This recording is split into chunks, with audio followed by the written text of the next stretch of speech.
गुरु गुण गनवा रे जान।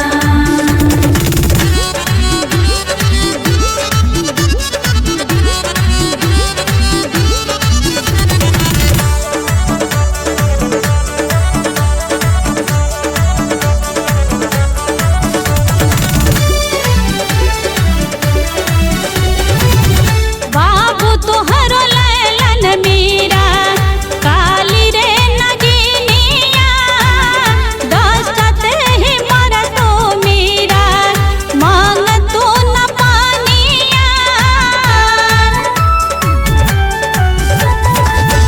बाबू तोहरो लैलन मीरा काली रे नगिनिया दशरथ ही मर तो मीरा मांग तू न पानिया।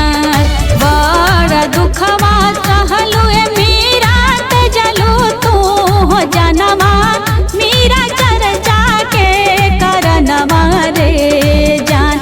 रे जान चर्चा के करनवा रे जान। रे जान तबो नाही छोड़लू गुरु गुण गनवा रे जान। रे जान तबो नाही छोड़लू गुरु गुण गनवा रे जान।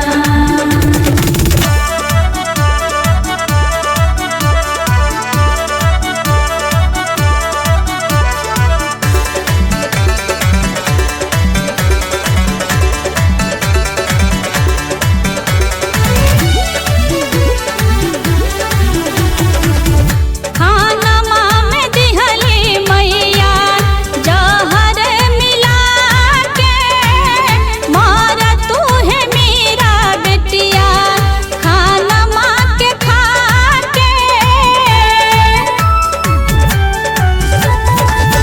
खानमा में दिहली मैया जहर मिला के मार तू है मीरा बेटिया खानमा के खा के।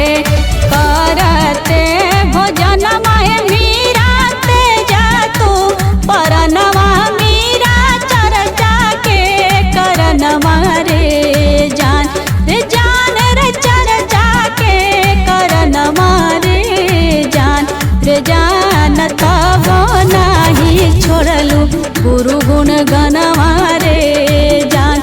रे जान तबो नाही छोड़लू गुरु गुण गनवा रे जान।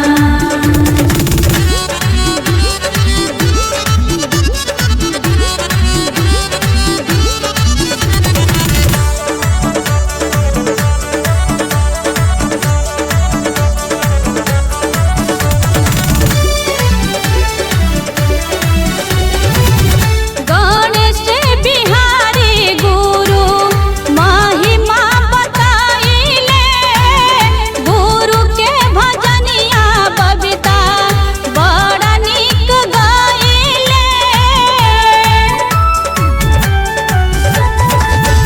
गणेश बिहारी गुरु महिमा बताइले गुरु के भजनिया बबीता बड़ा नीक गाइले।